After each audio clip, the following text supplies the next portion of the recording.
சென்னையை மிரட்டி வரும் பெஞ்சல் புயல் காரணமாக விடிய விடிய கனமழை பெய்து வருகிறது. இந்த கனமழையானது பலத்த சூறை காற்றுடன் வீசத் தொடங்கியுள்ளதால் இங்கு கனரக வாகனங்களுக்கு சென்னை துறைமுகத்தின் உள்ளே நுழைவதற்கு அனுமதி மறுக்கப்பட்டுள்ளது.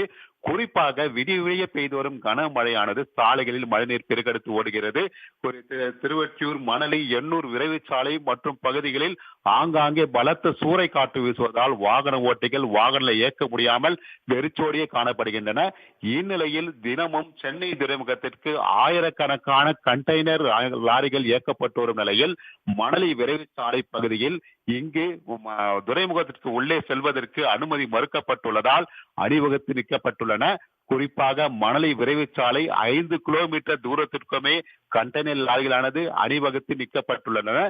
பலத்த சூறை காற்று வீசுவதனாலும் மழை விடாது பெய்வதனாலும் எவ்வித பாதிப்பும் ஏற்படவிடக் கூடாது, விபத்துகள் ஏதும் நிகழக்கூடாது என்பதற்காக இங்கு துறைமுகத்தினுள் கண்டெய்னர் லாரிகள் உள்ளே அனுமதிக்க மறுப்பு தெரிவிக்கப்பட்டுள்ளது. மேலும் காசிமேடு பகுதிகளில் செயல்படும் இந்த துறைமுகத்திற்கு நுழைவாயிலானது தற்பொழுது எவ்வித லாரிகளும் உள்ளே நுழைவதற்கு அனுமதிக்கப்படாததால் திருவொற்றியூர் நெடுஞ்சாலை வழியாக எண்ணூர் விரைவு சாலை, மணலி விரைவு சாலையில் அணிவகுத்து கண்டெய்னர் லாரிகள், கனரக வாகனங்கள் நிறுத்தப்பட்டுள்ளன.